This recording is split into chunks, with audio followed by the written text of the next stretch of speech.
A loving Sairam to all. My name is Suman Sahai. Currently, I am very blessed with the opportunity Swami has given me to serve the YAs as the Region 3 Male YA Coordinator. Here's a short story about our Swami and his avatar declaration to us devotees. October 20th in 1940. On that morning, Satya Sai left for school as usual, but within minutes he was back home. Standing on the doorstep, he flung aside the bag containing books and in ringing tones declared, "I am no longer your Satya. I am Sai. I don't belong to you. I have my work. My devotees are calling me. I am going. I can no longer stay here." Walking up to a neighbor's house, he sat on a rock in the middle of the garden, there while people flocked, bringing flowers. And then, most lovingly and compassionately, Sri Satya Sai Baba led the congregation in a bhajan that was now become very familiar to us. He sang, "Manasa bhajare Guru Charanam Dustara Bhava Sagara Taranam." O mind, meditate on the lotus feet of the Lord. That alone will help you to sail across the turbulent sea called life. The avatar had finally revealed himself. Physically, Sai was still a 14-year-old, yet such was his magnetism and such was the fate of the devotees who flocked to him that they had no reservation in accepting him as a divine incarnation. It is said his descent on this earth is for our ascent. Swami has said, when the divine comes down as avatar, whether it be as Rama or Krishna, Matsya, fish, Varaha, boar, or Vamana, dwarf, it is only for one purpose. You recognize only the momentary results of the advent, but you should know that the divine comes as avatar only to teach mankind the truth about love. Oh man, it is because you lack love and are filled with selfishness that the world is plunging in so much conflict and chaos. It is only when you develop love and a spirit of sacrifice that you will realize the divinity that is in a human.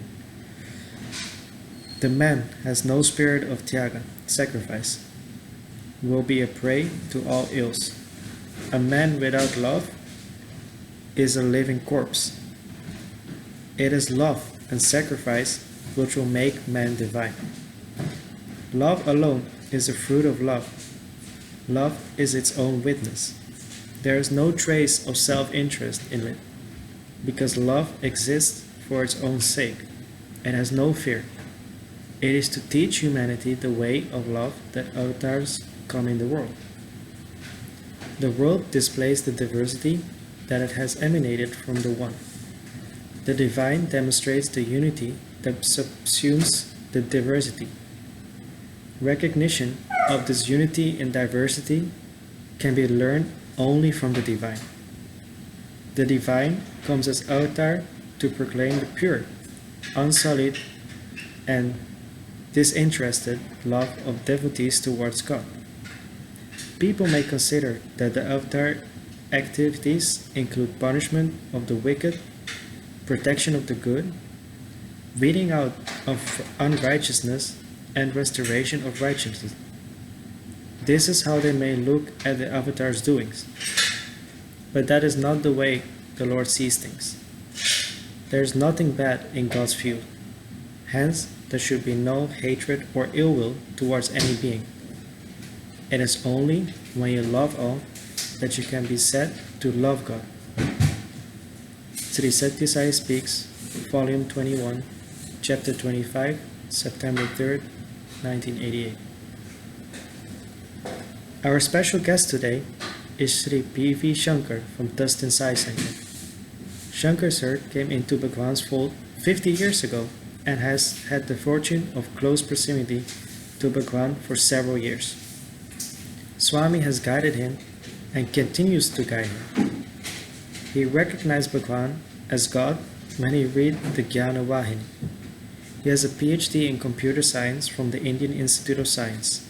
He has held several senior positions in academia and industry and has served in the Sai organizations for the past 5 decades. We are very fortunate to have him in our midst today and are eager to hear his talk about the Satya Sai, an avatar over time. Moderating this session today is our very own Dr. Raja Rao from Anderson Sai Center. He has been an outstanding leader in our region and has served Swami in several roles and is currently serving as Anderson's the Center Devotional Coordinator. Please join us in welcoming them. Dr. Raja, please take it away. With humble pranams at the lotus feet of Bhagwan Sri Satya Sai Baba and loving Sairams to all of you. This is Raja Rao from Anderson Sai Center. So we are very privileged and honored to be in conversation with P.V. Shankar sir, who is no stranger to our Region 3. He was one of our past regional retreat speaker. So sir, I welcome you to this conversation. Thank you, Raja. It's wonderful to talk to devotees in Region 3. My humble salutations and sairams to everyone, especially Dr. Akshay Kalatia, the zonal chair, and Dr. Balu Karnam, the head of the USA. Both happen to be from Region 3. And as you said, yes, I did participate in 2 retreats. I think one is 2008. I think Vijay Sangram Singh picked me up, and then another at 2014. I think Jnana Bhaskar picked me. I remember. I had a wonderful time with all of you. I have a great respect for all of you. I hope I can share something which is useful to you. Thank you. We pray to Bhagwan that you keep coming back again and again to Region 3. And so let me ask you because we are talking about the Avatar Declaration Day and its significance. So I want to sort of set the stage for all listeners, especially the younger generation, because Vedanta tells us that there are 10 avatars. And therefore, what is the significance of this special Satya Sai avatar? That's one part. And especially, how the present generation and the future generations who haven't seen Swami in the physical form, how can they relate to the Sai avatar? Yeah, very good question. I think you start with a very tough question. So you're going to test me today. So I leave it to Bhagwan, whatever he wills. I pray to him to shed the light in me so that I speak to you what he wants you to hear. First of all, I want to offer my pranams to the Omnipresent Divine Father and best wishes to all of you. Thank you. The concept of the avatar is the most noble, grandest, most magnificent aspiration of humanity. Think of the best in the highest superlatives, and that's what the avatar signifies. To give you an example, even today, we have comic books. We talk about Superman, Batman, Wonder Woman. There is this urge in humanity that we want to see an ideal person, an ideal role model, and there is this sense of incompleteness within us. Even though truly we are one with the highest consciousness, that does not seem to be our daily experience. And that is definitely not the experience of our neighbors, friends, and relatives. We don't exhibit our supreme consciousness. We hide it very cleverly from them. So this concept of avatar is the greatest inspiration. And trying to understand an avatar is like a little sand, a speck of sand, trying to understand the cosmos, or a little drop of water trying to understand the expanse of the ocean. It is simply not possible. But there is something important you should notice.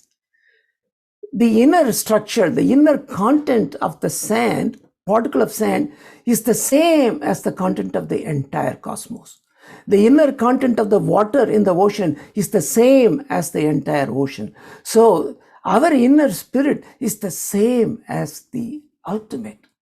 So even though it is impossible, we are that and we can feel that. And the only instrument that makes it possible for the avatar to communicate with us and us to communicate is this divine love, which is infinite measure within us. So the avatar comes to tap open that source within us. And you talked about the Dashavatar, the 10 avatars. This is from our Sanatana Dharma and Vedanta, as you said. But as you know, there are 6 religions, Shanmata, that is Shaivam, Vaishnavam. Shaivam means worshipping Shiva, Vaishnavam means worshipping Vishnu, Saktam means worshipping the Divine Mother, Ganapatiyam worshipping Ganesha, Kaumaram worshipping Subramanya, and Bauddham, which clubs together everything else. Buddhism, Jainism, all the Abrahamic religions of all of the world, and even non-believers. So according to, please feel free to say anything you want to say and correct me. I'm already astounded by the fact that I didn't hear this aspect of 6 various subdivisions which actually covers the entire humanity, whether exactly non-believer. Yes, these are the 6 Siddhantas, okay? Yeah. And if you look at it, Shaivam doesn't have the concept of an avatar. Shaivam says Shiva appears whenever and then disappears. Of course, we also appear and disappear, but we label it as birth and death, okay? Then Shaktam, the mother is born, so there is a concept of an avatar, but also she gives instantaneous darshan and blesses people. Then when you go to Ganapatiyam, we don't, even though there are Puranic stories and serials or new stories every week, but it's not in the concept of an avatar. And Subramanya, it's believed that he did live as a hunter. And then also coming to Buddha, he didn't even believe in avatars, and he would have been upset when he found out that he's included as one of the avatars. Yeah, okay. And the Abrahamic religions and all the other religions do not believe in God himself coming, but they do believe that prophets coming. And Jesus is called Son of God, and Muhammad is the last prophet. So this concept of God coming in human form is there, prevalent. But in the Vaishnava Sampradaya, especially, the Dasa Avatar are there. Of course, in the Bhagavad Gita, the most famous shloka, everybody knows it inside out. So at the risk of repeating it for the 100th trillionth time, Paritranaya sadhunam vinasaya cha dushkradam dharma samsthapanarthaya sambhavami yuge yuge. So Krishna declares that I am born from age to age, sambhavami yuge yuge. Why? Paritranaya sadhunam. The traditional meaning is to protect the good, but actually protect the goodness. And to destroy the wicked, but destroy wickedness, and promote unity, the dharma. But then Krishna is a supreme being. He could have done the job at one stroke. So once for all, he can make all people good and destroy all wickedness and establish dharma. Then why does he have second guess and say, Sambhavami, I'll come back again and again? So does he have a doubt that he has done a good job? Why does Avatar come again and again? It is very important clue there. And that leads us to the whole genesis of avatars. The truth is, there is Purusha and there is Prakriti. There is supreme consciousness and there is manifested consciousness. And the manifested consciousness is Dvaita or duality, good and bad. See, we all want to fight the evil, destroy it, and uphold good. Yeah. Yes. So how many people have fought for the good and destroyed evil, and how many more fights are going on? That means this is a never ending. Good and bad are polarities. That is, you cannot promote good and eliminate bad, because there is no day without night. There is no knowledge without ignorance. There is no pleasure without pain. So good and bad will always be there. So what happens is, a good person who becomes proud instantly becomes bad. A bad person who repents instantly becomes good. So the good and bad keep going up and down. So avatar comes from age to age, again and again. And Swami himself declared, I think in the Who is Satya Sai, the first discourse in the first World Conference, he said, I will come not once, but twice. Not twice, but as many times as it needed, I will come in a human form to bless you, to protect you. So the number 10, do not take it seriously. It is a generic number. Just like it says, Purusha Suttam, Sahasra Shirsha Purusha Sahas. So I have 1,000 eyes and I have 1,000. 1,000 is for infinite. And of course, one person who didn't believe in God, see, he should have said 2,000 eyes, because 1,000 heads has 2,000. So we can, Yes, the point. absolutely. So we cannot be stuck on these. These are all indications that Dashavatar, and because Vishnu is the god of protection, Yes. so he takes a special interest in coming and restoring dharma as soon as it goes. And also it is God's creation, who created the whole thing. So there is nothing that is, even evil is part of God, good is part of God. That's why we worship God as Gora and Agora. That is beyond everything. So the only way to escape this samsara, this good and bad, the duality, is to go beyond. So Jnana Marga rejects both, Bhakti Marga accepts both. These are the only two methods possible. Either you accept good and bad together or reject both. Otherwise, there is no escape. So the avatar comes to instill that faith in us, show us an example. He lives an ideal life. And that's the whole thing. And of course, why is an avatar declaration day? He is not interested. He doesn't need social networks. He doesn't care how many likes and dislikes he has. He's not interested in publicizing himself. But it's like a child is born. It doesn't know who the mother is, who the father is. Whoever is next to the child who feeds, it knows there is an umbilical connection, but it knows this is my mother. And the mother points. Sir, you already made so many profound statements. I want to pause here a little bit. Please do. Otherwise, I'll keep running. It's like torrential output here, which is awesome. Yeah, it's dangerous. Yeah. So very, very nicely you said that this 10 or Das avatar is symbolic, basically. Exactly. Yes. It's not a quantitative number that one should be, trying to digest. Yes. And then also the Paritranam Sadhunam, the most misunderstood part of that is that when dharma declines, but we know that dharma does not decline. It is the practice of dharma that declines. Exactly. So, and that you put it very nicely in, good deeds and bad deeds. Yes. So I wanted to capture that essence, because I think myself and many others, always don't have a very clear idea of what that sloka actually means. So thank you for putting that. You're making my explanation sound better. Thank you, Raja. Thank you. I'm just trying to, with every generation, we get more and more like a rationalist, right? Yes. So in the present generation and the next generation, one would say that all this is great, but it appears that divinity is supremely biased because, number one, the avatars descend in India. Why only India? Why that? And number two, and all the Dasavatars, of course, there was an evolution from animal to Narsimha, which is half man, half animal, to Lord Krishna and Sai. Yeah. So why were all the ones in the evolved form males? So the two questions here: why descend in India and why they were males? So can you elaborate on that, please? So two most controversial questions. Thank you. So I will try to attempt as Swami guides me.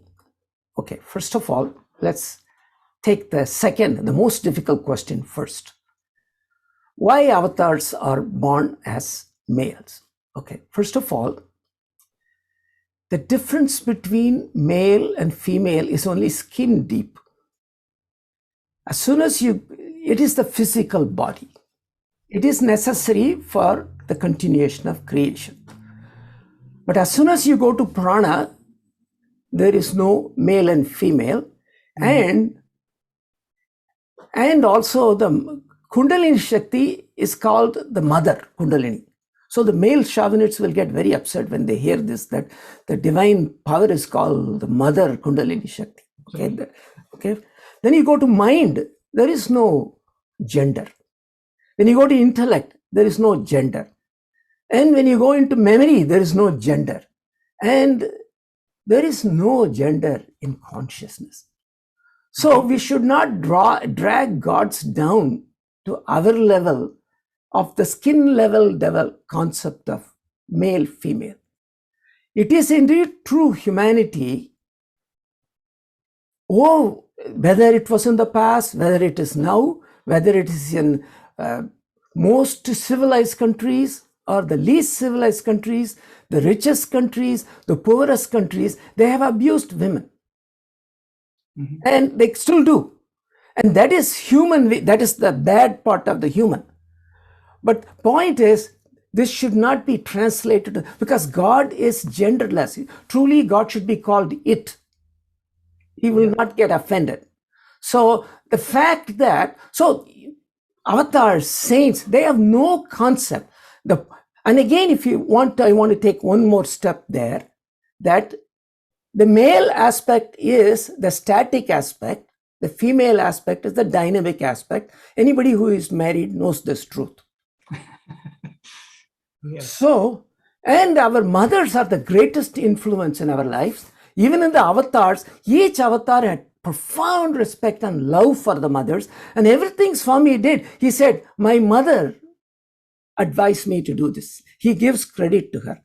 Now, if you go back to our Sanatana Dharma, then we have the Shrishti, Sthiti, Laya, creation, preservation, and dissolution. Actually, these words are not even under. Creation is actually emergence from the subtle to the gross.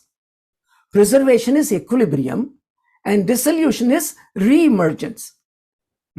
That is, we merge into God. We go from the gross to the subtle. So if you notice that, there is not just Shiva, that is Shiva and Parvati always together. Yes. And there is Vishnu and Lakshmi always together. And Brahma and Saraswati always together, equally important. And when you go to the formless, all these distinctions disappear. So we should not take this as a political issue, because there is no relevance to gender when it comes to divinity. That's the answer to the second question. So any comments before I go to the first question? Yeah, so that's why Swami has always said, I am I. So that a male could say that, or a female could say that. So that's so simply, so, Swami has really distilled that for us. Yes. It says, I am I. And also another point about, who is God? God is like the generator. Yeah, operator. And destroy. So these are wonderful ways that you have put this concept forward. So please address the next part of that question, sir. One more thing I want to say about the triple Sai avatar. Okay, the triple Sai avatar. The point there is, Swami himself announced during 1963 Guru Purnima discourse, when he talked about the paralysis he had taken and how Bharadwaja Rishi came to Kailash, and then the Shakti that ignored him. So he took upon himself on his left side. And at that time, he declared the avatar that he was born as Shirdi Sai Baba, form of Shiva only. Satya Sai as Shiva and Shakti, and Prem Sai as only Shakti. So all people should be very happy that God is coming in a totally female form next time. But he may look like a male, but that's what I want you to understand. So now in the Lalita Sahasranam, the 999th verse says, Shiva Shakti Swarupayai Namaha. So that is actually talking about Swami. Now coming back to the first question, why are avatars born only in India? Okay. So, the correct statement is avatars are born only in Bharat, not the geographical country India. Okay, wonderful. Yeah. Bharat means those who are dedicated and devoted to Bhagwan. Yeah, well said. So wherever there is dedication, devotion, totally focused on God, God will manifest. Yeah. So for instance, then there was the great advances in quantum mechanics, modern physics. All the Nobel laureates and scientists were from Europe. So then why is this bias? Science has a bias towards Europe. No, the people who were questioning, they were ardent about the inquiry, were clustered there. Absolutely. Yeah. It so happened that in India, the rishis were clustered there. But the rishis were not just clustered. Some of the rishis went to China. Some of them went to South America. All these wisdom is available everywhere. So we should not have this limited notion. We should understand the broader concept. Well said. Well said. Very nice. Very nice, sir. So all these very deep concepts, like in our professions, we are so busy. And so what would be nice for our audience to know is how you were able to get such a deep understanding of all these concepts. So maybe you can tell us about your journey to Swami and how you came into this fold and you made this inquiry and evolved to a stage where you are right now. First of all, I don't think I have evolved at all. No, absolutely, you are. But I don't mind indulge in this false thinking for the next few minutes. Yeah, please continue. But truly, you cannot even breathe for a second without the will of God. You cannot move a muscle without the will of the Divine Mother. So, we have somehow, God has to come to us. So, we were talking about Avatar Declaration Day. That Avatar Declaration Day, he introduces it. In Swami's case, we celebrate October 20th as Avatar Declaration Day. He threw all the school books and then he said, I don't belong to you, he told the family. My devotees are calling me. I have a mission, so I cannot stay with you. Then he went to the garden and gave the first bhajan, Manasa Bhajare Guru Charanam, Dustara Bhavasagara Dharanam, and the Sai mission started. But that was not the first time, because on, I think, May 23rd, 1940, Swami, actually, his father challenged him. He said, who are you? Are you a god or a ghost? And then Swami said, I am Sai. And then father said, what should we do with you? Swami said, worship me. And then he said, when? Thursdays. So, but again, that was not the beginning. Even before birth, the drums were sounding. Every moment of an avatar is an avatar declaration. Moment. But for our convenience, we notice one as this. For instance, in the case of Bhagwan Krishna, the Bhagavad Gita was an epochal moment when he declared himself. But from his very birth, every second, same thing Rama, when he did the Shiva Dhanush, he broke it, or Vishnu Dhanush, these are all Avatar Declaration Day. And Buddha in Sarnath, he gave the first lecture, or Jesus when he gave the Sermon on the Mount. But this is with respect to them. But with respect to us, how does Avatar Declaration happen? It happens in 3 stages. First, we know about God. Then hopefully we develop love for God. And thirdly, we start living the teachings of God. Wonderful. So I am not even in the second or third stage. Oh. I just want to warn you, so you can even cancel the program, but that is the truth. That's you're very humble. Please continue. So, how to know God? We cannot know God. The process of knowing God starts with deep yearning and unrest within us. See, when everything is going smooth, your job is good, your visa situation is good, you got married and wife is surprisingly very nice to you, your children respect you, all these things are going smooth and you get bonus every day and your title keeps increasing and everybody likes you and they say you're the most important person.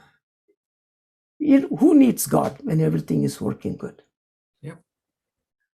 But when a challenge comes, when we are challenged, then the human ego revolts. See, if you look at the Dashavatar, whenever the ego went beyond proportion, God had to come.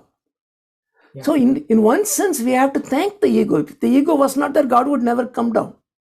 So that is also God's instrument. We should worship ego, not our ego, but others' ego.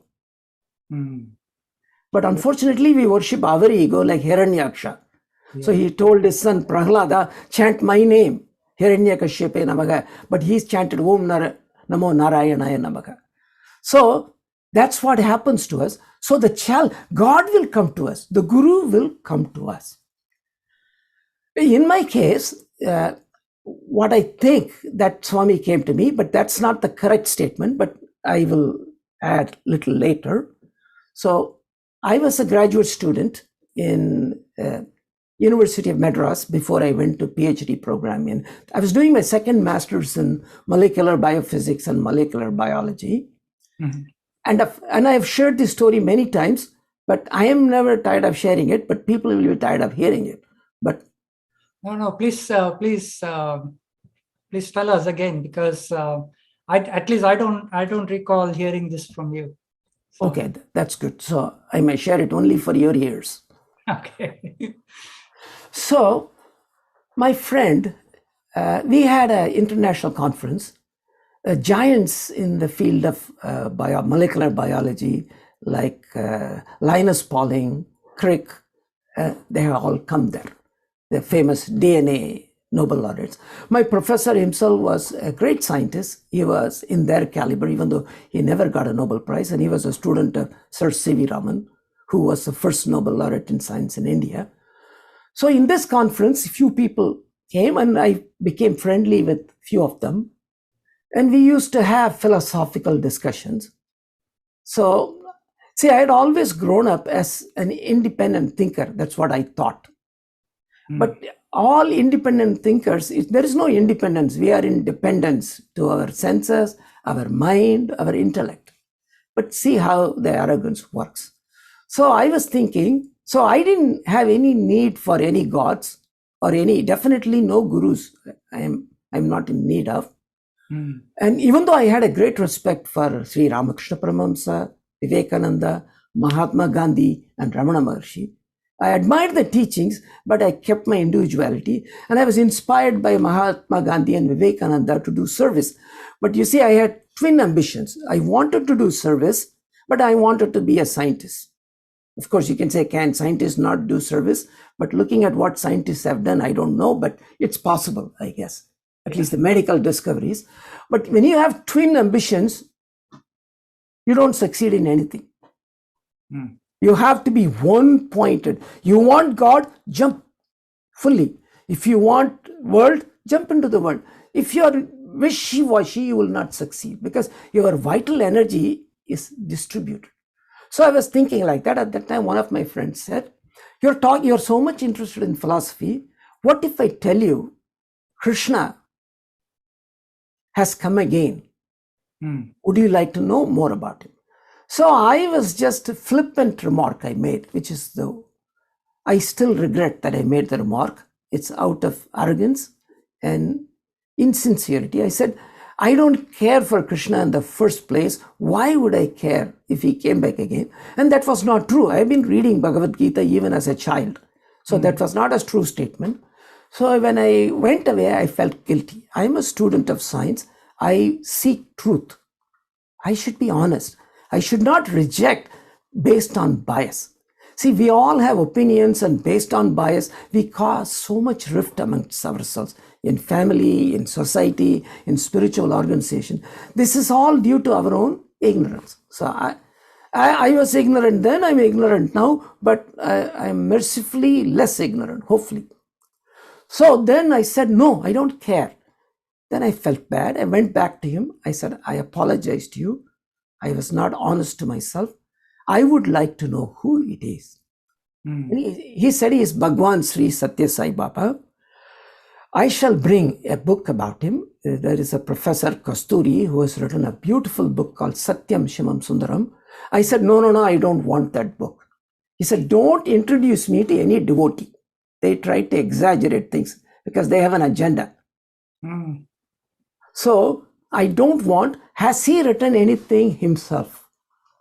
So he said, I'll find out. So next day he brought 2 books, small books, booklets. That was a Friday. Then I used to live in Tambaram and come to Gindi for my school. I read, as soon as I sat in the train, I opened the book Jnanavagini. First sentence I read, just as the fog melts before the rays of the sun, ignorance will melt away in the presence of knowledge. Oh, wow. Yeah. That was it. I knew these are the words of God. I knew these are the words of my master. Just like say, Veni, Vici, Vedi, like he said, I came, I saw, I conquered. In my case, I came, I read, I was conquered. 2 lines, that's all. It was needed. Punch-packed lines from Bhagwan. This is what the soul was yearning and thirsting for so many years, struggling. And I knew. And then I read both books, Jnanavagini and Dhyanavagini, 20 times. And then when I came back, my friend has been preparing all weekend how to convince me, because he was absolutely sure I would give him back the book. I don't believe it. So when I gave the book to him, I believe he is God. He was very disappointed, but that's besides the point. That's how I came to Swami first. But that's not the first time Swami came into my life. So anyway, you have other questions, I can go on. I can come back to it later. So what is unique about the Sai avatar, at least talking to a lot of devotees like yourself, is that Swami has his unique way in which he came into a devotee's life. Yes. And every story is so amazingly different. It's like how many more variations of that can be. And I haven't really come across a story that duplicates one another. So Exactly. thank you so much for sharing that wonderful experience. So after you realize that Swami is God and he is your Redeemer, how or what has helped you to stay rooted in Swami's fold and continue to be devoted and serve in his mission? Actually, interestingly, after I accepted Swami as God, I got the feeling that God is in heaven, all is well with the world. I went back to my scientific research. I showed no interest knowing more or going and see him. That thought itself is God is here was enough. So Swami waited, and I am not moving. So he decided to move my professor, my department, everything to Indians of Science. So that's if Muhammad doesn't come, the mountain will go to Muhammad. So I was forced to come to Indians of Science. Then one day, even then I didn't show much interest. Then one day I said, I'll go see him. I saw him in person and I saw a heavenly form walking. So my belief in him as God never changed after that first incident, even though I have had so many interactions with Swami. That remained. So the point is, the reason I'm saying it is not due to my belief. That's what I'm trying to tell you. This is God. All our devotion, our dedication is his gift to us. We cannot attempt. That's why it's not in our hands. So I saw the form, I loved him, I saw the service being done, I wanted to be part of the service, I joined the Seva. The greatest happiness ever I received was serving Swami, serving his devotees. because it was so beautiful. Because every saint, they say dasanudas, you have to be a servant of the Lord. Because if you think I am smart, I am this, it will not give you happiness. It will not give you bliss. When you recognize God in every devotee, actually I can tell you today, when I look at the faces of devotees, I can see some slight resemblance they have to Swami. Because they keep thinking of Swami, Swami envelops them. That's why the Salokya is knowing about God, Samipya knowing about, and Sarupya, you see the form of Swami in everyone, not literally like a drama, they put a dress. In a smile, in a look, every one of Sai devotees, not just Sai devotees, every Christian who has deep faith in Christ will shine like a Christ. Every Jew will shine like Moses. That is the beauty. Or every Buddhist will shine like a Buddha. Because this is the power of consciousness, the divinity that is deep within us. So Swami guides every one of us. And he has guided me in so many different ways. Whenever I have veered from it, he has been very severe and very strict disciplinarian. But his biggest path is the path of love. And when we open our hearts to that love, it comes pouring forth. And when we are willing to become humble, life becomes easier. Only when we fight, when we want to prove our point, life becomes miserable. Yeah, absolutely. Yes, so wonderful. Yes. So can you please elaborate more on this 3-stage process? Because, we all are aspiring to be what Swami wants us to be. And the 3 steps that you mentioned, right? Yes. Salokyam, Samipyam, and Sarupyam. Sarupyam, yes. Would you like to elaborate more on each of these, please? Sure. So coming back to my own story, if I can continue. So I saw Swami first physically, and Swami didn't talk to me. He looked at me. We exchanged our glance for 45 seconds. And whatever else was in me melted away. So I know he's God, and now I know I love God in this form.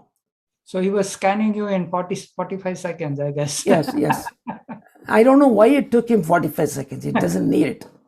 Yeah. 1 second is enough. In fact, I remember many years later, after I left India, I came to US. 5 years later, I went. And then for a few weeks, Swami didn't talk to us. Then Swami came in my dream. Don't be worried. I will talk to you. There is plenty of time for you to go back. And then Swami said, I will give you only 1 minute interview. In my dream. I was just only 1 minute, Swami. Then I said, okay, Swami, 1 minute is enough for you to grant me liberation. Swami said, 1 minute is enough for you to be distracted and desire something and be bound in samsara. So time is of no consequence, Swami. Anytime he can capture our heart. And we are also as powerful as Swami. Anytime we can leave him. The ego comes in. That's why we have to be very, very careful about our ego, how it will destroy us. So then I saw him, and then I attended the first time I attended a function was Ram Navami, and then I heard Swami sing, and 3 bhajans he sang, and the power with which he sang Subramaniam, I knew fully well that my life will be dedicated only to him, no matter where I am. But I did not have the desire for physical closeness, because actually I wanted to be dear to him, because I see being near, people get distracted. Because one of the things, of course, one of the questions you asked, how can youngsters, because they don't have physical closeness to Swami, how can they relate to them, etc. Yeah. Physical closeness to an avatar is a double-edged sword. Absolutely, yeah. Because he's going to behave like a human. And there is this Maya around him. Because the reason he has to do it, because we cannot operate. Because if everybody is worshipping, who is going to sweep the Prashantalayam premises? Who is going to cook food for the people? And also a little bit of ego is needed to continue. So when you are said you are in charge, we get so happy. But we are not in charge of ourselves. That should make us very unhappy.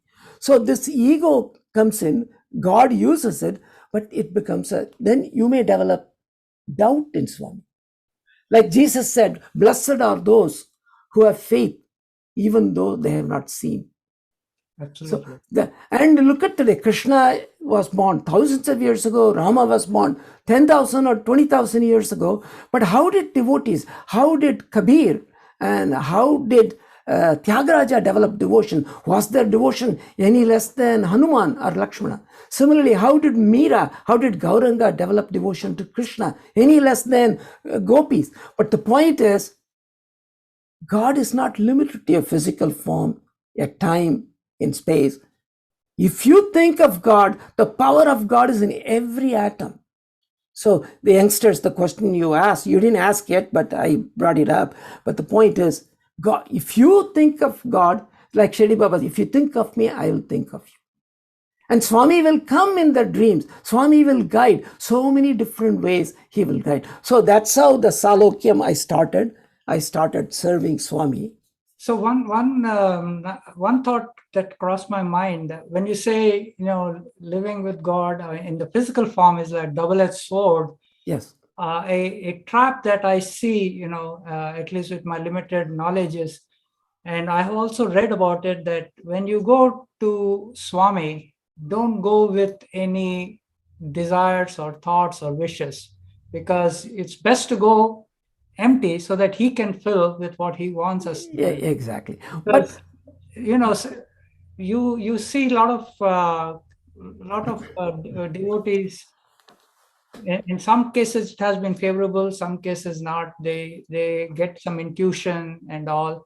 So it is, Swami himself has said that it is best if you come empty so that he can fill with what he wants or he knows is best for you. Yes, but I'll tell you the problem with that. If only people whose mind is empty, who have no desires, then nobody will come to Swami. Yes. Because one person in a billion will qualify and he'll be a Ramana Maharshi, no need to come. Yeah. So that's why Krishna says there are 4 types of devotees: Artha Bhakti, Arthartha Bhakti, Jignasu Bhakti, and Jnani. Yeah. So I have physical problems. It's okay. I have mental problems. It's okay. And I need financial things. It is okay. And I want to improve. That's also okay. See, Avatar is Kamadenu, Kalpaduru. Yeah.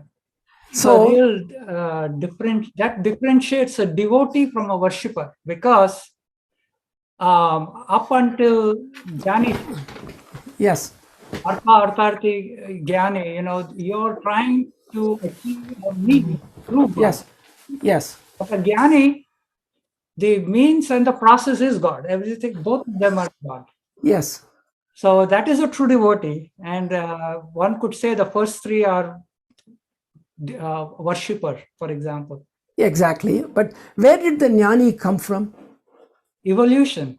Yeah, exactly. Yes. So each one is important. Yeah. First, physical ailment. Yeah. Then mental ailment, financial hardships. And Swami says, I am for everyone. But at least he says, don't go to anyone else, come to me. Yeah. If you have physical, then somebody asked Swami, why have you built a hospital? He said, a hospital is for those who don't believe in me. Vibhuti is for those who believe in me. Yeah. That's why Swami is so merciful. Even the first 3 categories, he will call you a devotee. Because Yes. He called everybody Bangaru, Atma Swarupulara, Prema Swarupulara, because that was his experience. Yeah. He saw himself, Intane, Jantane, Gantane, I'm around you, behind you, besides you. Yeah. Because that is his experience. In fact, I want to tell you an interesting incident. When I was in Indian Institute of Science doing my PhD program, I had a colleague. His name was Sanjay. He was a PhD from Columbia. He had come as a postdoctoral fellow. So we liked each other. We used to have philosophic discussions. So one day Sanjay came to me and he was very upset with me. He said, Shankar, I'm very upset with you. I said, what seems to be the problem? He said, I thought you were a good scientist. I thought you're a great thinker. But I was so shocked to find out you believe in this miracle man, Satya Sai Baba. Mm. I don't know. I don't feel like talking to you anymore. I said, Sanjay, that is good. But because I have done the same mistake, right? When he said Krishna has come back again, I said, this is absolutely all right. See, everybody has their own belief. Unless you investigate who Satya Sai is, you should not come to a judgment. First of all, you should respect everyone. I will always remain your friend, whether you like me or do not like me. You are always welcome and come to talk to me because I truly like you and love you. Mm. See, the word love is very magical, and especially if you mean it, it is divine. When you don't mean and you say, I love you, it does nothing. Yeah. Mere vibration. He started crying. Mm. He said, here I'm insulting your guru, and here you're saying, I love you. What is wrong with you? I said, nothing is wrong with you. Everything is right with my teacher. Mm. Then he said, okay. Then he went back, and after a couple of days he came back. He said, I read about him. It's very interesting. He does a lot of miracles. I know that. And it looks like sleight of the hand they do in magic show. That's okay. He does a lot of service. But one thing I want to tell you, I've heard from people that you're close to Satya Sai Baba. And I have some suggestions. Will you please go and tell him? He said he has got such potential. There are two things if he refrains from doing, he will be very great. I said, what is it you're suggesting that Satya Sai Baba should do? He said he should stop producing these miracles, doing these miracles, number one. And he should stop telling, I am God, I am God. Mm. You should just say, I am the servant of God. Nobody will attack him. Nobody will say anything. If he stops producing, these fellows who are crying wolf will not bother him. And since I know you have so much closeness, why don't you prevail upon him to tone down his rhetoric? Yeah. Then I said, Sanjay, are you kidding? What he is telling is the absolute truth. Miracles is part of his nature. And when he says, I am God, he doesn't stop there. He says, you are also God. He is the Purna Avatar with all these qualities. We are all Amsha Avatar. We can be one with him. So I'm not going to tell him because I don't believe in this. So he kept quiet. And then after 2 days, he came back. He said, can I go with you to Whitefield, Vrindavan to have darshan of this Satya Sai Baba? I said, I go very early in the morning. I come very late. You won't be able to. So I'll arrange with somebody to bring you. When he comes by scooter, he'll bring you. So one evening, Sunday, he came for Swami's darshan. That day, Swami came unusually early. Mm. Then as soon as he saw Sanjay, he rolled up his sleeves, went near him. For 45 minutes, he was wandering around, and probably he has created 10 or 20 materialization that day. Wow. A ring here, Vibhuti there, a Japamala there, and then Sanjay was watching. Mm. And then he was gone. Next morning he came, then he said, Shankar, I think he may be what he says he is. But don't get your hopes up because I'm not his devotee yet. But one thing I want to tell you, he gave gold, chains, rings to so many people. But he watches, but he doesn't wear any. But when I look at him, he looks like the emperor of the cosmos. Wow. Mm-hmm. This is the ultimate of when God is ultimately detached. He helps everybody. So that kind of awareness, Swami can bring it to anybody, anytime, even though a total materialist. So you never know how God's grace will descend on us. Absolutely. I'm having a good conversation with you. So let me continue with asking you about the Samipyam part of it. Yes. And please elaborate on the Samipyam part, and then maybe we can conclude with the Sarupyam part of it. Yes. Okay, Samipyam is when you see, first of all, there are two aspects of Samipyam: the love of your chosen form. Yeah. Second aspect is love for his teachings. When you are sincere, when you exhibit this love, he will automatically respond. And I want to share with you another experience which I have shared numerous times, but it truly signifies the meaning of avatar, the descent. Mm-hmm. You may have heard it, you may not have heard it. I shall share with you. Yes. So after Bangalore, I went to Bombay. I went to Dharma. Then I heard that Swami is going to come for a visit. So I joined the Tata Institute of Fundamental Research. Then one day I went to Dharma, and they say the Sevadal group is meeting downstairs and they're allocating tasks for each other. So I said, I introduced myself. I used to work in the Bangalore Sevadal. So I also want to do something. Please give me some task.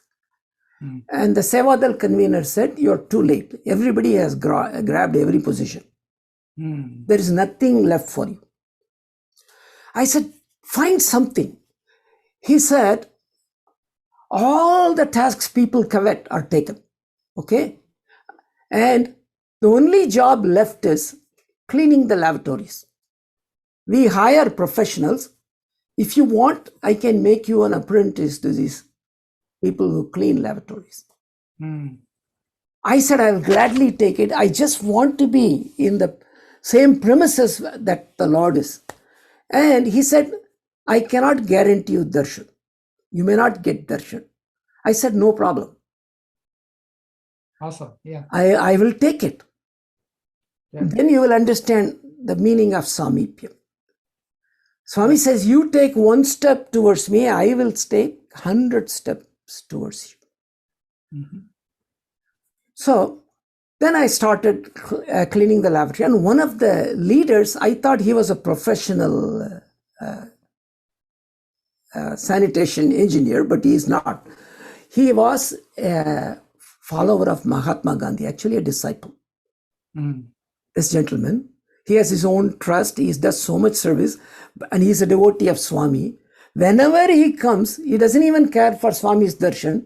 He takes up the job of taking care of the sanitation project. So he accepted me as his disciple and showed me the nuances of what to do. I mean, it's an art and a science, how to keep the premises clean. The more difficult job is to how to keep the heart clean. That only God can teach us. So he showed me. I was happily doing service. 4 days gone. No darshan of Swami. And in Dharmakshetra, there is this Satyadeep where Swami's residence is upstairs in a hill. And then there is a guest house. And then there is a temple, a school. And then there is an open shamyana where devotees gather. Swami will generally go to darshan either by car or walk along the pavement. And there is another side step Swami never uses, and that's where the lavatories are there. And that's where I used to stand 30 feet away from, so anytime to tackle any emergency, to make sure that things then don't get flooded or something. The last day Swami was going, Swami chose to come by the stairs. And those days, I did not even used to look at Swami. I used to look always down. I didn't have, because his effulgence, his grace was so much. So as I was looking down, standing 20 feet from the lavatory, 300 feet from the stairs that Swami was coming, I saw suddenly Swami was coming, few people are following. Suddenly he turned and his lotus feet, he was not wearing any chappals. He was walking on gravel, thorn, and stones, and 300 feet. So he slowly, the feet came towards near me. So close, Samipyam. Wow. And I'm still looking at his feet. I'm not looking at him. So Swami bends down, the avatar, the descent, and then looks at my face and smiles. And he lifts his head. I lift my head. Not a word was exchanged. Wow. So in this case, Swami says, take one step. I'll take 100 steps. I didn't even take a step. He took 300 steps. So for your statistics. So Samipya means you do anything for God, He will do billionfold. Absolutely. Very nice. Very nice. So then living the teachings of God, the Sarupyam. Sarupya means, Swami says, you have to be like me. You have to develop love.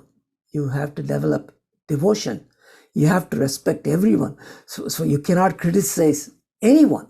Then Swami will take us to task for what we do. And I have been caught many times. One day, this experience also I've shared, but I would like to share it again. Please, yes. Swami one day said, see, as a 13-year-old boy, having seen anger so much, I decided I am not going to fall victim to anger. One thing in my life, I don't want to be angry at all. If at all I want to be angry, I should be angry at myself. Because Swami has said, anger destroys you. It takes you away from God. If you get 1 second anger, it takes 3 to 4 months to recuperation. Yeah. And when you get angry, all the cells, the chemicals react. And these are all supposed to be for emergency situation. But if we create emergency every few seconds, what will happen to this body? What will happen to this mind? What will happen to this soul? So I then did it. So one day Swami, I thought I reasonably succeeded. One day Swami said, Shankar, angry man. And my wife argued with Swami, no, Swami, he doesn't get angry. It's the greatest compliment he can ever. I was shocked. So Swami said, no, you don't know. You seem to be enjoying the anger part. Is there a reason for it? Raja, I asked you a question. So he's enjoying the angry part of it, you said, right? Yeah, no, you are enjoying the angry part of the joke. Yeah, definitely. I think I was bowled by the comment that your wife said you're not an angry person, because that's a rare comment. and I thought you thought it was a wishful thinking. No. Okay, anyway, so Swami said he has deep down critical thoughts. If you allow critical thoughts, it will become a forest fire later on. He was kind of reminding me, you have to be true to yourself. Then Swami said, and then I've been asking Swami, show me your omnipresence. You should show me your omnipresence. And then Swami that time had told, next time you develop a critical thought, you will recognize my presence. If necessary, I will break your backbone. Wow. So bhakti can become violent. So Swami said, be careful. I'll be watching you.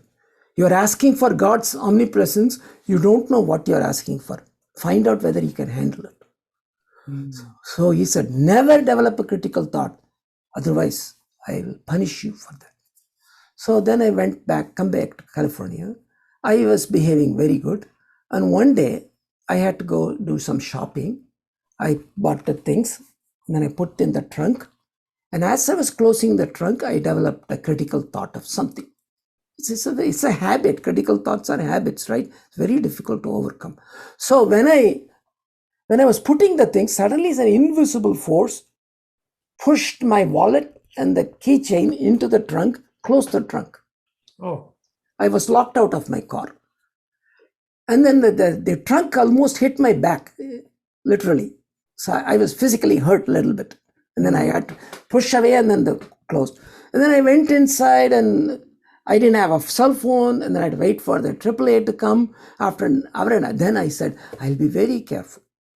And after a few weeks, I was drinking orange juice in breakfast before going to work. I developed a critical thought. The entire orange, this glass broke to pieces, hundreds of pieces. Oh. And there are traces of scratching my hand.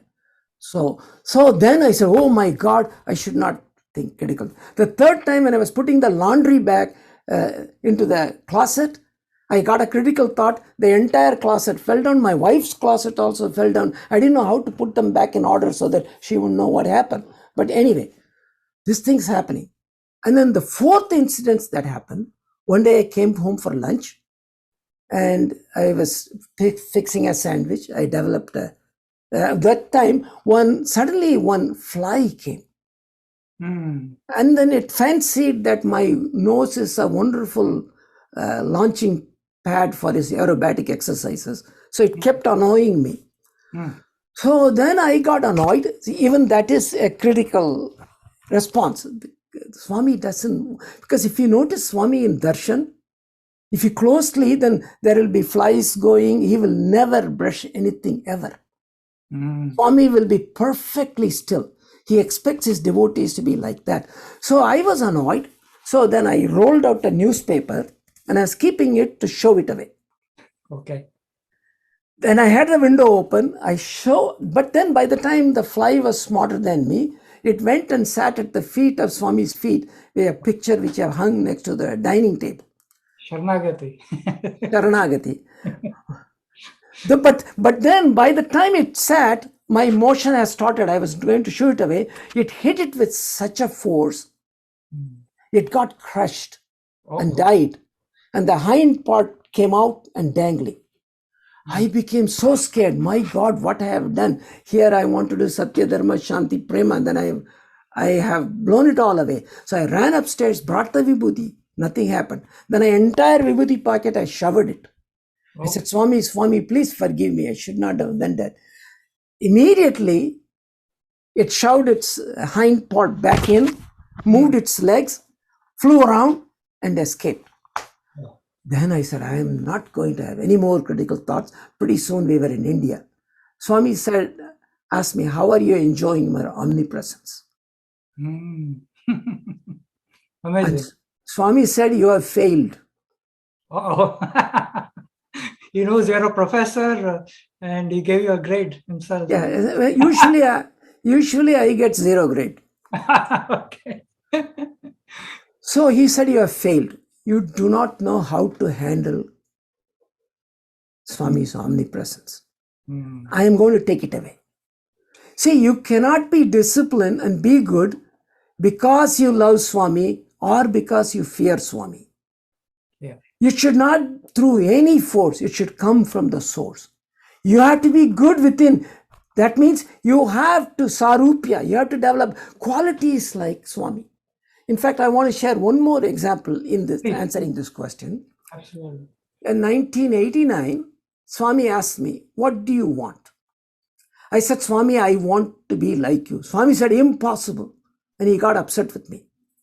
Then I said, oh my God, next time Swami asks me, what do you want to be? I'll tell Swami, whatever you will. Of course, he talked to me so many times, he never asked the question. After 14 years later, he asked me, what do you want? I was waiting for this chance. I said, whatever you want me to be. Swami said, are you lazy? You want God to do all the work for you? You have to be like Swami. So the point is, as ego, you can never be God. Only when we surrender. As Atma, we are always God. And that is Sarupya. Wonderful. Very good, sir. So you have any final thoughts? Because we can go on and on forever, one topic leading to another so beautifully. So any final thoughts you would like to share with us, please? I want to say these things in the sense that let's not waste our energy and time in focusing unnecessary things. Yeah. Because God is willing to grant us the highest any second. He's like, I am like a cameraman. Anytime I'll snap. I want to give you the highest secret, truth to you. You are not willing. I am giving, you are not taking. That's what Swami said. So we always have some other priority. I want this, I want that. We should not flatter anybody. We should not criticize anybody. We should see God's essence in everyone and pray to Swami that every moment we improve ourselves. Yeah. And we don't need Swami's acknowledgement. Our own inner bliss, our own inner peace is the true sign of our devotion to Bhagwan. Very nice, sir. So, sir, thank you so much for making time and to visit us again this time. You are most welcome. Thank you so much. My love to all the devotees in Sai Region 3 and all the human beings. So I want to end with one prayer. This is an inspiration from Bhagwan. Samasta loka sukhino bhavantu, samasta loka amrito bhavantu, samasta loka atmano bhavantu. Let all beings in all worlds be in eternal comfort and peace. Let them enjoy the supreme bliss of immortality. Let them realize their self in this birth itself. Very nice, sir. Thank you so much for that nice, wonderful prayer. So on behalf of Region 3, we are very grateful once again for your time. And while you were conversing with me, the photograph behind you, which is Swami's photograph, sent a message to me, if you will. We heard about Ramadasa, we heard about Purandadasa. So our token of appreciation to you is a title. We would call you Shankaradasa. Please don't, because if you want to ruin somebody, first thing you can do is to give him a title. No, I'm speaking from my heart. That's the thought that came to me. So I'm offering that to you. I accept it, because I only said you should accept everything. So thank you, sir. Thank you again. Sai Ram. Sai Ram. Sai Ram. Thank you. Sai Ram. It gives me immense pleasure to express my gratitude and appreciation for such a wonderful and enlightening talk on this Avatar Declaration Day. Shankar sir, addressing the significance of this Sai Avatar and also how at different generation levels it makes sense was so well put together. You have helped us understand the concept by using such beautiful metaphors. To me, it also makes perfect sense as why a Purnavatar like our Swami will come again and again for establishment of dharma and also to bring changes in the levels of good and bad. Your explanations have been so simple that helps us see the very purpose of an avatar. You also highlighted that Swami has said, see God in everyone and feel the power of the divine in each of us. How we can also perceive Salukyam, Samipyam, and Sarupyam. You have explained this with beautiful personal anecdotes and experiences with Swami. How Swami in your life, through his omnipresence, showed you the ultimate declaration of his avatarhood. Your final message, sir, is so apt. To not waste our life as God himself has given us the knowledge and the means to achieve bliss and love. All of us from Region 3 express our most heartfelt gratitude to you for such an inspiring talk on this very auspicious day. It wouldn't have been possible if Professor Rajarao did not ask those profound and key questions that helped us open this mystery box of avatar and what that means. Thank you, Brother Raja. Well, celebration is never complete without all of you. Thank you all so much for joining and taking part in this special celebration. Please stay back for bhajans and concluding prayers coming up in a minute. Thank you all once again. Jai Sai Ram.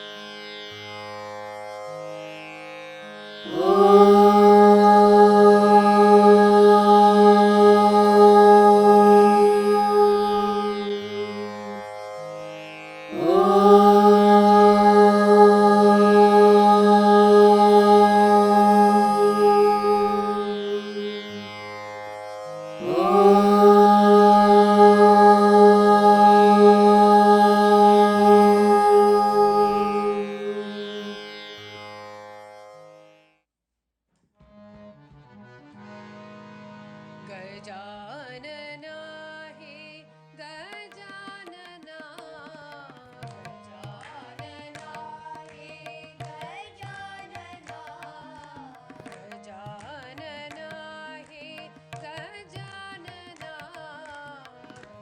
Gajanana हे गजानना गौरी नंदन गजानना गौरी नंदन गजानना गौरी नंदन गजानना गौरी नंदन गजानना गजानना हे गजानना गजानना हे गजानना हे शिवनंदन जय जगवंदन हे शिवनंदन जय जगवंदन हे शिवनंदन जय जगवंदन हे शिवनंदन जय जगवंदन विद्या बुद्धि प्रदायक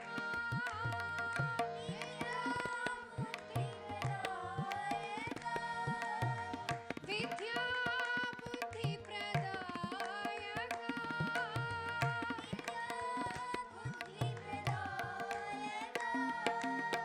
परम निरंजन मूषिक वाहन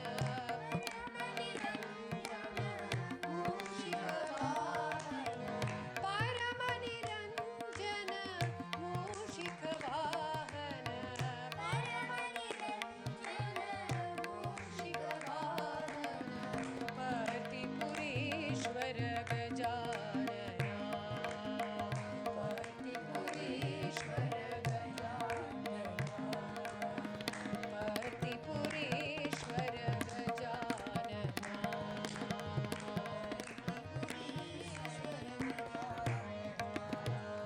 गजानना हे गजानना गजानना हे गजानना गौरी नंदन गजानना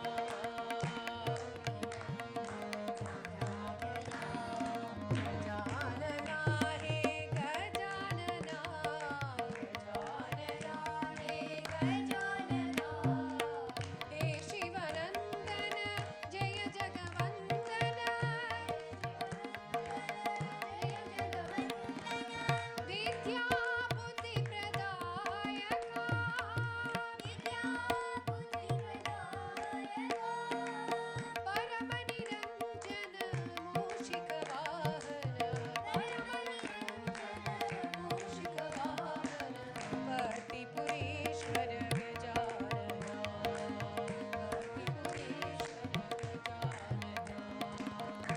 पतिपुरीश्वर गजानना पतिपुरीश्वर गजानना गजानना हे गजानना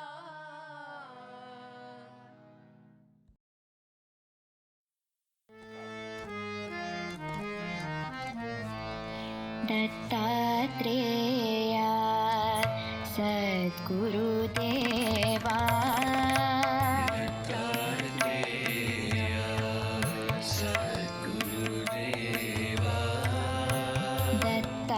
दत्तात्रेया सद्गुरुदेवा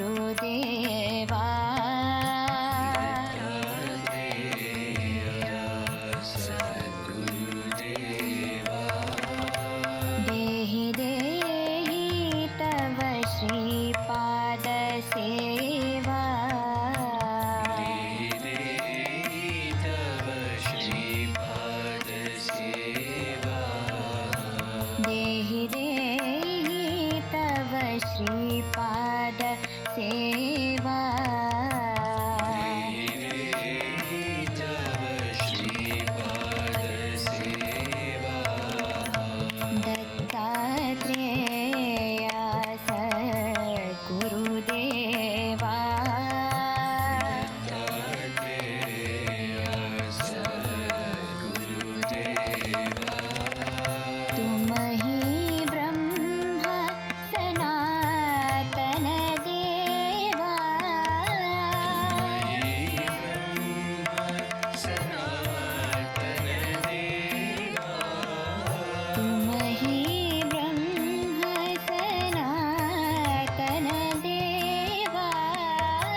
श्रीपाद सेवा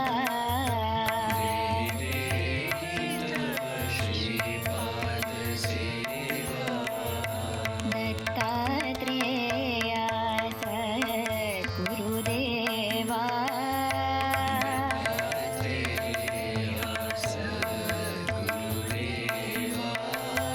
तुम ही ब्रह्मा सनातन देवा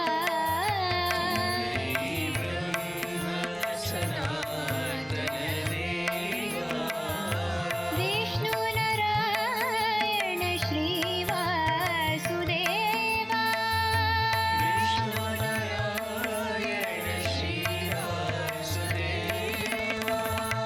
पन्नग भूषण शिव महादेवा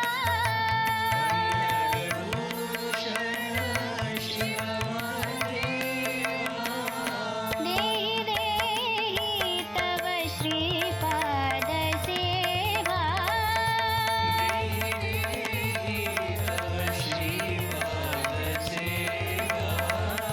देहि देहि तव श्रीपाद सेवा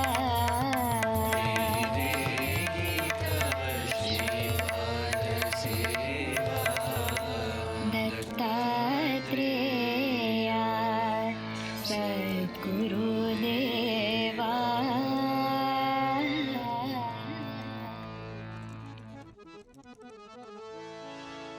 जननी साई देवी दयामयी जननी साई देवी दयामयी जननी साई देवी दयामयी जननी साई देवी दयामयी जननी मां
भुवन बांधवा साई भगवान भुवन बांधवा साई भगवान भुवन बांधवा साई भगवान भुवन बांधवा साई भगवान माता पिता बंधु सखा तुम हो भगवान माता पिता बंधु सखा तुम हो भगवान माता पिता बंधु सखा तुम हो भगवान माता पिता बंधु सखा तुम हो भगवान ईश्वर भी तुम हो अल्लाह नानक तुम हो ईश्वर भी तुम हो अल्लाह नानक तुम हो ईश्वर भी तुम हो अल्लाह नानक तुम हो ईश्वर भी तुम हो अल्लाह नानक तुम हो प्रभु यीशु तुम हो महावीर तुम हो प्रभु यीशु तुम हो महावीर तुम हो प्रभु यीशु तुम हो महावीर तुम हो प्रभु यीशु तुम हो महावीर तुम हो बुद्ध देव तुम हो मेरे प्राणनाथ तुम हो बुद्ध देव तुम हो मेरे प्राणनाथ तुम हो बुद्ध देव तुम हो मेरे प्राणनाथ तुम हो बुद्ध देव तुम हो मेरे प्राणनाथ तुम हो साई राम साई राम साई राम साई राम साई राम साई राम साई राम साई राम साई राम साई राम साई राम साई राम भुवन बांधवा साई भगवान भुवन बांधवा साई भगवान माता पिता बंधु सखा तुम हो भगवान माता पिता बंधु सखा तुम हो भगवान ईश्वर भी तुम हो अल्लाह नानक तुम हो ईश्वर भी तुम हो अल्लाह नानक तुम हो प्रभु यीशु तुम हो महावीर तुम हो प्रभु यीशु तुम हो महावीर तुम हो बुद्ध देव तुम हो मेरे प्राणनाथ तुम हो बुद्ध देव तुम हो मेरे प्राणनाथ तुम हो साई राम साई राम साई राम साई राम साई राम साई राम साई राम साई राम साई राम साई राम साई राम साई राम साई राम साई राम साई राम साई राम भुवन बांधवा साई भगवान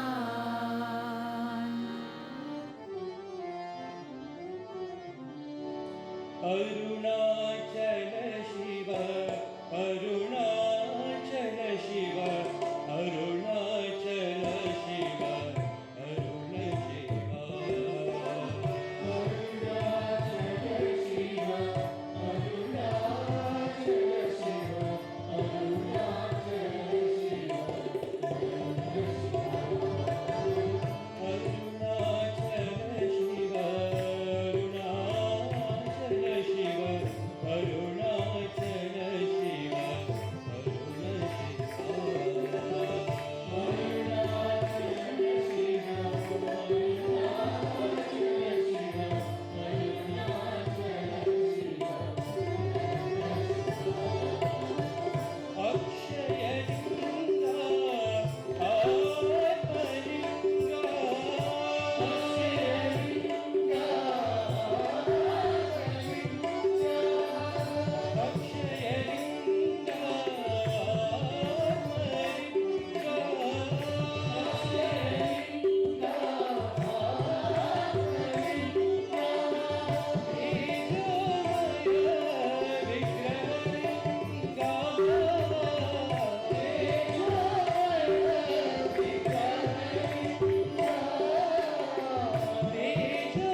the light of your glory shine on us. Let the light of your glory shine on us. Bless us all with your presence, Gurudev. Bless us all with your presence, Gurudev. We are blessed, we are blessed, we are blessed. We are blessed, we are blessed, we are blessed. No more tears, no more sorrow, no more death. No more tears, no more sorrow, no more death. Banish the darkness with your love. Banish the darkness with your love. We are born in the golden age of song. We are born in the golden age of song. We are blessed, we are blessed, we are blessed. We are blessed, we are blessed, we are blessed. We are blessed, we are blessed, we are blessed. Sai Baba is watching over us. We are here to see the sweet day. Let the light of your glory shine on us. Bless us all with your presence, Gurudev. We are blessed, we are blessed, we are blessed. No more tears, no more sorrow, no more death. Banish the darkness with your love. We are born in the golden age of song. We are blessed, we are blessed, we are blessed. We are blessed, we are blessed, we are blessed. We are blessed, we are blessed, we are ॐ जय जगदीश हरे स्वामी सत्य साई हरे भक्त जना संरक्षक भक्त जना संरक्षक भक्ति महेश्वर ॐ जय जगदीश हरे शिवदना श्रीकरा सर्वा प्राणपते स्वामी सर्वा प्राणपते आश्रित कल्पलतीका आश्रित कल्पलतीका आभस्वानः ॐ जय जगदीश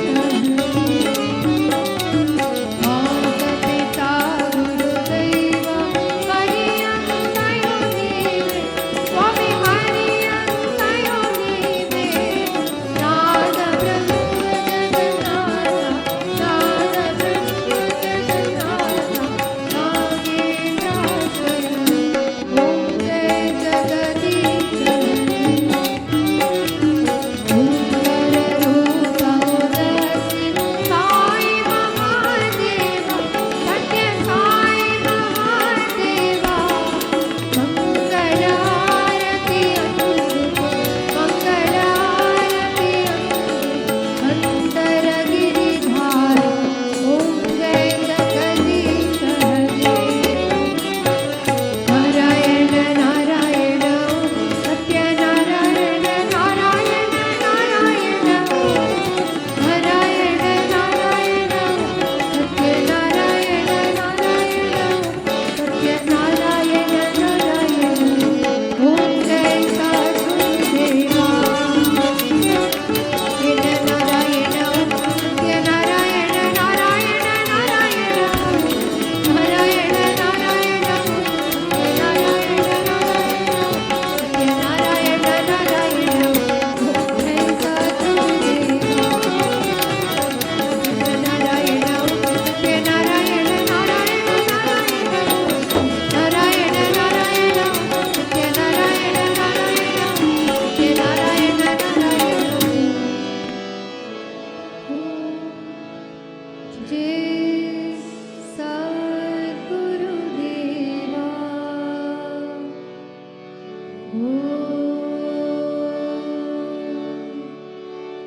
शांति शांति शांति समस्तलोका सुखिनो भवन्तु समस्तलोका सुखिनो भवन्तु समस्तलोका सुखिनो भवन्तु ॐ शान्ति शान्ति शान्तिः Saram. Thought for the week. The Lord's grace is won more easily by devotion than the path of wisdom. In the discipline of devotion, there is the need to grasp reality and its inner meaning fully and clearly. For this, the objective world itself is the proof and argument, the effort and means.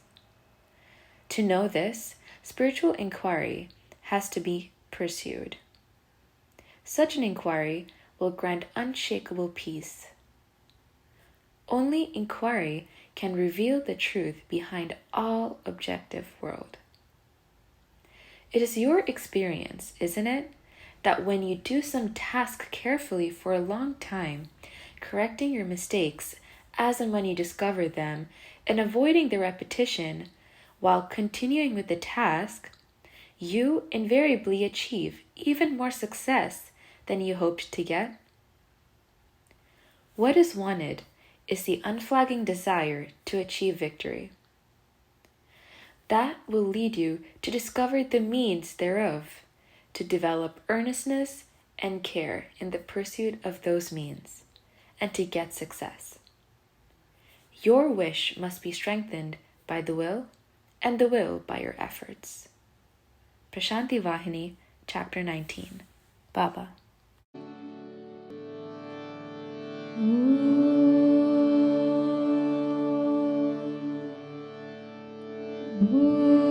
भूर्भुवस्सुवः तत्सवितुर्वरेण्यं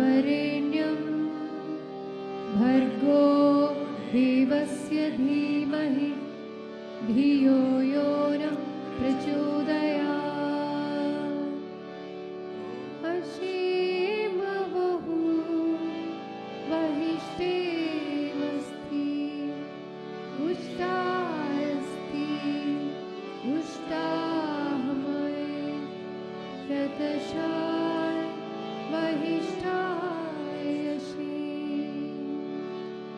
नमो तस्सा भगवतो अरहतो सम्मा सम्बुद्धस्स बुद्धं शरणं गच्छामि धम्मं शरणं गच्छामि संघं शरणं गच्छामि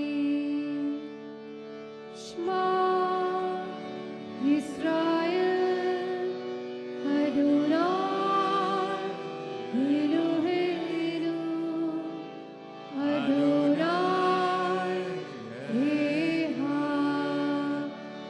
अदोनाय एहा अदोनाय एहा Our Father, who art in heaven, hallowed be thy name. Thy kingdom come, thy will be done, on earth as it is in heaven.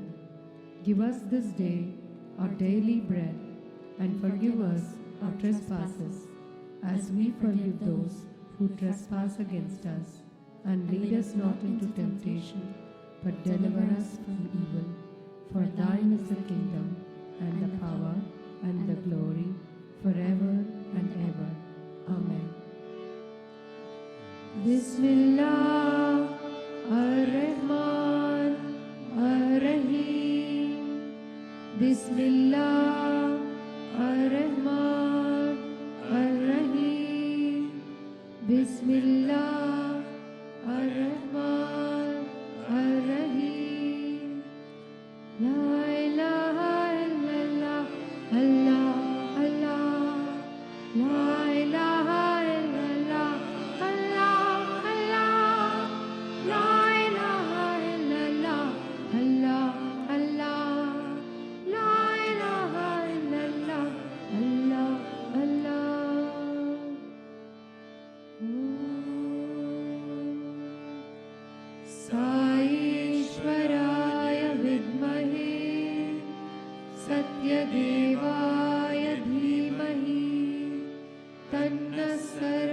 प्रचोदयात् ॐ शान्ति शान्ति शान्ति परमं पवित्रं भावाविभूति परमं विचित्रं लीलाविभूति आत्मैष्टार्थमोक्षप्रदानं भावाविभूतिं हिनमाश्रयामि Sacred, holy and supreme is Baba's vibhuti, pouring forth in brilliant stream display of vibhuti. So auspicious is its font, it grants liberation.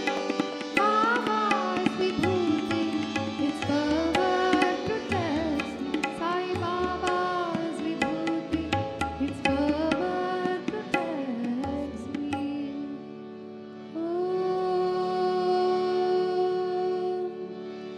Om.